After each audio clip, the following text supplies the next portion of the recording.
Ya, sahabat keluarga muslim dan juga sahabat Arisalah dimanapun Anda berada, kembali lagi dalam program Lagi On Air. Iya, Ya, kita ajak kembali ini betul. Nasri ya, sebelum kita melanjutkan pembahasan, silakan yang ingin bertanya di 06179442282. Atau bisa juga mengirimkan pesan singkat di 085271153456 ya. Baik, sambil Sembari menunggu menunggu, penelpon, Fatur, betul, kita kita langsung lanjutkan ke nih pembahasan dulu ya. mengenai zakat.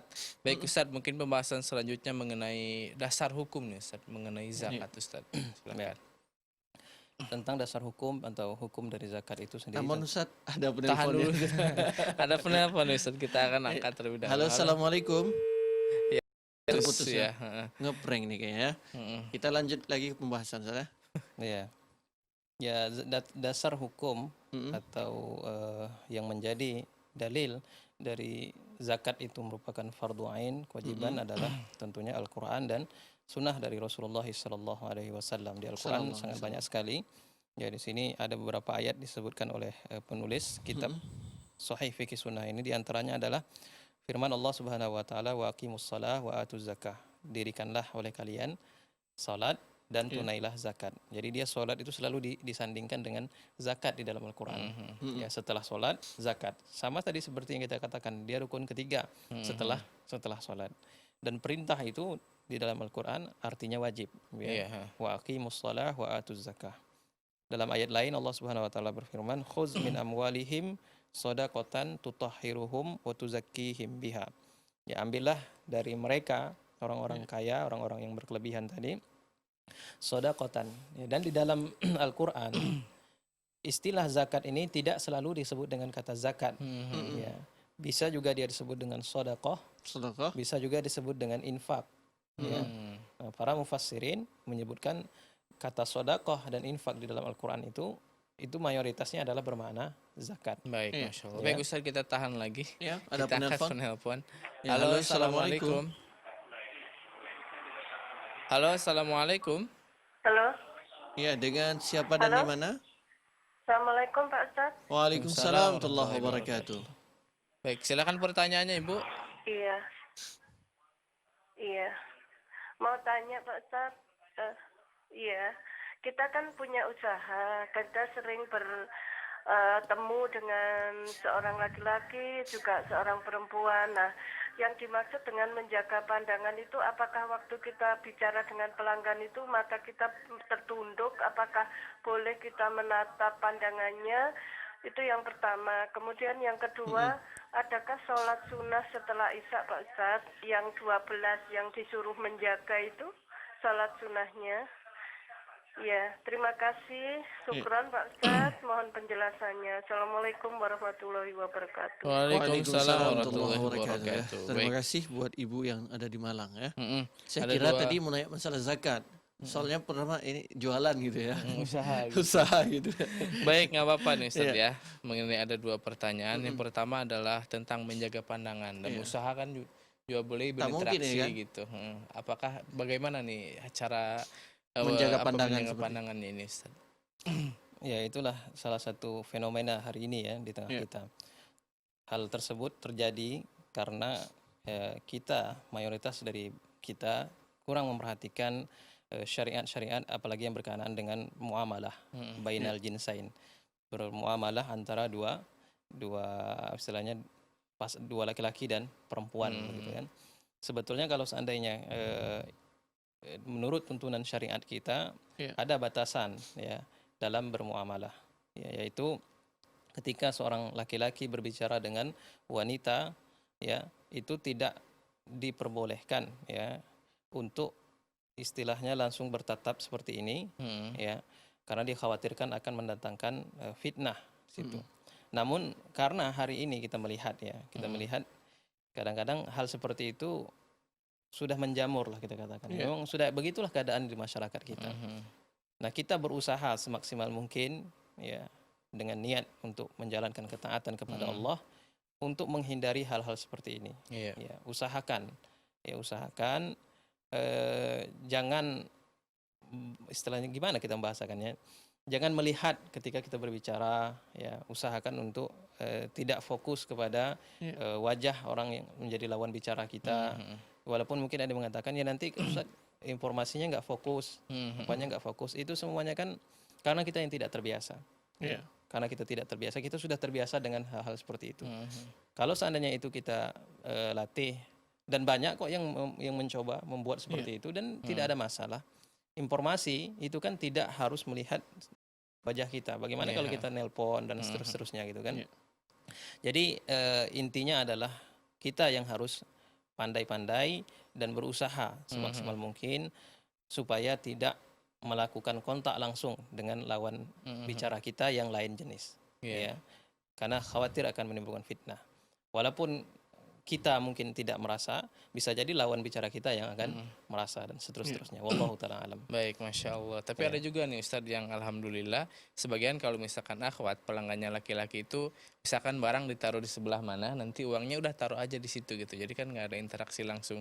Betul. Seperti apa, memberikan uang itu langsung dari Dipegang tangan ke gitu ya. tangan gitu. Ya itu bagi yang sudah mengerti. Alhamdulillah. Dan itu sudah banyak sekarang ya, alhamdulillah. Iya. Ini kadang-kadang fenomenanya kita yang mengerti, dia yang tidak kadang-kadang. Bahkan ngobrol. Atau dua-duanya tidak mengerti gitu. Mas. Iya. Baik Ustadz, pertanyaan keduanya nih Ustadz. Apakah ada sholat sunnah setelah Isya nih Ustadz? Sholat sunnah setelah Isya disebut dengan sholat malam, sholatul lail. Ya, sholatul lail. Sholatul lail masna kata Rasulullah SAW. Sholat malam itu dua rakaat. Jumlahnya tidak terbatas, tidak tadi dikatakan 12 atau 8 misalnya gitu ya. Ya, hanya saja Rasulullah SAW membiasakan sholat malam itu 8 rakaat, ya, 8 rakaat dan ditambah dengan witir 3 rakaat. Jadi dia jumlahnya tidak terbatas. Setelah kita selesai sholat Isya, misalnya kita mau sholat malam, sholat saja semampu kita. Ya. Dan yang paling dianjurkan sekali jangan sampai kita tinggal adalah sholat witirnya. Ya, minimal kalau kita sulit bangun malam, sebelum tidur kita sholat witir 3 rakaat. Ya, paling sedikit 1 rakaat, tapi yang afdal itu adalah 3 rakaat. 3 rakaat. Ya. Jadi kalau kita sudah selesai sholat Isya, sudah tidak ada pekerjaan yang mau kita kerjakan, mau tidur, kalau kita tipe orang yang sulit bangun kecuali subuh, ya, Itu pun kalau udah bunyi alarm berkali-kali saya. maka kerjakan sebelum tidur. Tapi kalau kita adalah tipe orang yang mudah untuk bangun, yang lebih bagus adalah dilakukan pada 1/3 malam, begitu. Soal jumlah itu tidak dibatasi oleh Rasulullah SAW. Ya, tadi kita katakan sholat malam itu masna. Sholat malam itu 2 rakaat. Sehingga kalau udah mendekati waktu subuh, kita merasa udah mendekat, kita tutup dengan sholat witir. Wallahu ta'ala alam. Baik, Masya Allah. Kita lanjutkan pembahasan Ustaz mengenai hukum dasar zakatnya Ustaz. Tafadhol Ustaz. Ya tadi ya, dalilnya adalah firman Allah Subhanahu wa taala, "Khudz min amwalihim shadaqatan tutahhiruhum wa tuzakkihim biha." Ambillah dari mereka, dari orang-orang yang memiliki harta tadi, sedekah, ya zakat, yang berfungsi tutahhiruhum, mensucikan mereka. Ya, jadi tadi Bang Nasri ya, yang disucikan itu bukan hartanya, tetapi orangnya. Ya, wa tuzakkihim biha, dan mensucikan, membersihkan mereka, orang yang punya harta tadi, dengan harta yang dikeluarkan tadi. Jadi harta itu suci memang, bukan kotoran, ya. Ya, yang disucikan adalah jiwa orang yang mengeluarkan zakat tadi. Nah, dan banyak dalil lain. Kemudian dari sunnah misalnya adalah sabda Rasulullah SAW kepada Muaz bin Jabal misalnya, yang menunjukkan zakat itu adalah sesuatu yang wajib. Ketika itu Muaz bin Jabal diperintahkan oleh Rasulullah SAW untuk pergi ke Yaman, ya, berdakwah. Maka kata Rasulullah SAW, "Innaka ta'ti qauman ahla kitab." Sesungguhnya kamu wahai Muaz akan mendatangi satu kaum dari ahlul kitab. Ya, fad'uhum ila syahadati alla ilaha illallah. Ya, ajaklah mereka, serulah mereka untuk bersyahadat, mengucapkan 2 kalimat syahadat, yaitu syahadat la ilaha illallah wa anni rasulullah, ya, wa anna rasulullah sallallahu alaihi wasallam. Fa inhum ata'uka lidzalik fa'alimhum anna Allah azza wa jalla iftarada alaihim 5 salawatin fi kulli yawmin wa lailah. Kalau mereka menerima ajakan kamu tadi yang pertama, ya bersyahadat, maka ajarkan mereka, ya, serulah mereka untuk mengerjakan sholat 5 waktu. Yang kedua, fa inhum ata'uka fa'alimhum annallaha azza wa jalla iftarada alaihim sadaqatan fi amwalihim. Dan kalau sekiranya mereka sudah menerima ajakan sholat tadi, ya, sudah mau ikut sholat 5 waktu, ajarkan kepada mereka untuk membayar zakat yang diambil dari harta mereka. Jadi urutan perintah Rasulullah SAW tadi adalah pertama, ajak mereka dulu masuk ke dalam Islam. Ya. Setelah itu baru diajarkan tentang sholat 5 waktu. Setelah itu barulah diberikan pemahaman kepada mereka, diajarkan kepada mereka untuk membayar zakat. Ya, bukan yang lain dulu. Ya, bukan puasa, bukan haji, tapi adalah zakat terlebih dahulu. Ya. Dan diambil tu'khazu min agniyaihim wa turaddu ila fuqaraihim. Yang diambil itu dari orang-orang kayanya zakat itu ya. Dan ini tadi bukan semua orang. Jadi tidak semua orang yang masuk Islam itu kemudian wajib bayar zakat. Hanya sebagian saja. Hanya orang-orang yang memiliki kelebihan harta ya. Kecuali nanti zakat fitrah. Zakat fitrah beda ya. Yang kita bicarakan di sini adalah banyak kepada zakat harta. Kalau zakat fitrah itu memang semua yang memiliki kelebihan pada hari Id, dia wajib membayar zakat fitrah. Tapi kalau zakat harta adalah kelebihan harta. Ya, kelebihan harta yang sudah sampai pada nisabnya. Ya, begitu ya. Ini diantara dalil-dalil yang menjadikan dasar bahwasanya zakat itu wajib. Dan ini sudah ijma'. Waqad ittafaqal ulama bil ijma' ala fardiyati zakah. Ya, lam yukhalif ahadun min ladur Rasulillah sallallahu alaihi wasallam. Ijma' para ulama mengatakan zakat itu fardu ain. Tidak ada satupun dari para ulama yang menyebutkan zakat itu sunnah ya, atau mubah atau tidak wajib misalnya begitu ya. Sejak dari zaman Rasulullah sallallahu alaihi wasallam. Baik, Masya Allah. Ustaz, kita tahan kembali dan kita akan bahas setelah break.